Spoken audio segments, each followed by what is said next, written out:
Welcome back to another episode of MotoGP News. We've got some fascinating developments to cover today. From one of the sport's most resilient champions refusing to give up on his ambitions to a Spanish rider facing an uncertain future in the championship. Let's dive in. Marc Márquez is sending a clear message that despite a difficult start to the season, he's not throwing in the towel. The nine-time world champion has been dealing with the aftermath of an injury he sustained at the Indonesia Grand Prix in 2025, which proved to be more complex than initially expected. While the injury didn't directly affect his right arm, Marquez has acknowledged that his struggles with the Ducati in these opening races stem from a combination of factors, with his physical condition playing a part. After three Grands Prix and despite the clear superiority being shown by Aprilia, the Spanish rider hasn't ruled himself out of the title fight. In a new advertisement for Next H2O, Marquez reflected on his mindset saying, "They call me a nonconformist, maybe I am, but what I know is that whether I win or lose, I always want to do better. Because for me, winning was never a goal, just a starting point. They always described me as a little ant, strong and hardworking, and I always try to demonstrate that." Marquez is targeting the next MotoGP stop at Jerez, a track that has historically been favorable for him, where he hopes to recover his good sensations with the Ducati, particularly in those crucial opening laps that have been decisive in these early races. He's also been reflecting on his career journey. He revealed that his biggest achievement wasn't his first MotoGP title at his debut, but rather maintaining his motivation through the difficult years that followed, especially after the crash at Jerez in 2020. That incident taught him that the body isn't invincible and that learning to rest and take care of yourself is critically important. Turning to another Spanish rider facing very different circumstances, Alex Rins is in a precarious position regarding his MotoGP future. The Catalan has been struggling significantly since joining Yamaha at the beginning of 2024. His contract with the team ends this year, and his best result so far is just a seventh-place finish at the Australian Grand Prix last year. His last podium came with a win in Austin in 2023 when he was racing for the Honda team of Lucio Cecchinello. He then broke his leg and missed most of that season. According to motorsport.com, Yamaha has decided to sign AI Augura to replace Rins and accompany Jorge Martin from 2027 onwards. With Rins, unlike moving on to our next stories, we're diving deep into what's shaping up to be one of the most intriguing transfer sagas in MotoGP right now. There's been significant movement in the driver market, and Pecco Bagnaia is emerging as a serious target for Aprilia Racing from 2027 onwards. While there's no official confirmation yet, multiple sources are pointing to a deal already being struck between the Italian rider and the Knoll-based manufacturer. The contract would reportedly span 4 seasons, with a structure typical of these high-level negotiations.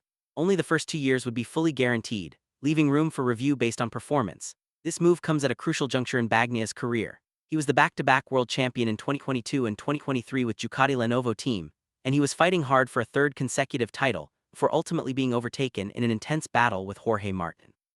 However, his performance has suffered a progressive decline in the GP25 era, which has apparently accelerated internal changes at Ducati. They've already committed to a major overhaul of their sporting project with the incorporation of Pedro Acosta as a key piece of their future. Massimo Rivola, Aprilia's director, has been speaking strategically about bringing elite drivers into new projects. Without directly referencing Bagnaia, Rivola defended the positive impact of environmental changes in driver development. He told Sky Italia that changes can be beneficial and expanded on Aprilia's philosophy by saying they're pleased to incorporate drivers from other manufacturers and revitalize them. The clearest example of this strategy is Marco Bezzecchi, who had a complicated season at VR46 before finding a real turning point at Aprilia. His performance improved dramatically to the point where he strung together 5 consecutive victories, a record matched only by historical names like Marc Márquez and Valentino Rossi in the modern era of the championship.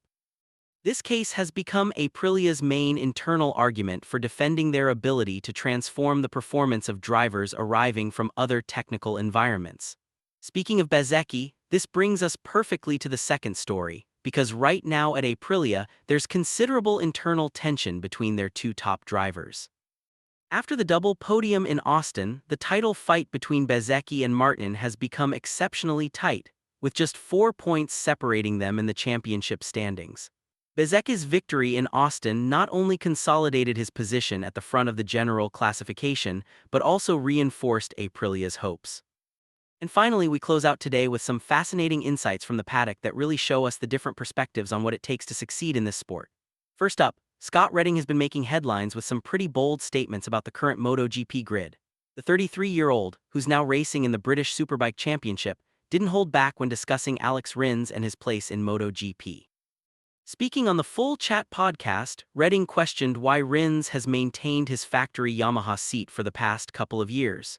He acknowledged that Rins is a good rider but pointed out that he's had numerous injuries and hasn't been consistent.